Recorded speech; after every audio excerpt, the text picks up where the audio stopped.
সবাইকে রমজান মোবারক। সেই সাথে আমন্ত্রণ জানাচ্ছি বিডি লাইভ 24 নিউজে। রমজানে তরমুজ চাষে বাম্পার ফলন। ওমানে বাংলাদেশি কৃষকের সাফল্য ওমানের কৃষিক্ষেত্রে এক উজ্জ্বল দৃষ্টান্ত স্থাপন করেছেন বাংলাদেশি কৃষক মোস্তফা। রমজান মাসকে সামনে রেখে তরমুজ চাষ করে তিনি ব্যাপক সাফল্য পেয়েছেন। এদিকে মোস্তফা জানান, রমজান মাসে তরমুজের চাহিদা বহুগুণ বেড়ে যায়। এই বিষয়টি মাথায় রেখে সঠিক সময়ে চাষ শুরু করার কারণে বাম্পার ফলন পেয়েছি। আধুনিক চাষাবাদ পদ্ধতি ও সঠিক পরিচর্যার ফলে খামারে উৎপাদিত তরমুজগুলো আকারে যেমন বড় তেমনি মিষ্টি ও রসালো হয়েছে। স্থানীয় বাজার ছাড়াও বিভিন্ন সুপার মার্কেট এবং পাইকারি ব্যবসায়ীরা তার খামার থেকে তরমুজ কিনতে আগ্রহ দেখাচ্ছেন। মোস্তফা বলেন, সঠিক পরিকল্পনা এবং কঠোর পরিশ্রমের মাধ্যমে ওমানের মাটিতেও ভালো ফসল ফলানো সম্ভব।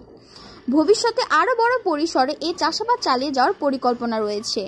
এ বাংলাদেশি কৃষকের সাফল্য ওমানের কৃষি খাতে নতুন সম্ভাবনার দ্বার উন্মোচন করেছেন বলে মনে করেন সংশ্লিষ্টরা।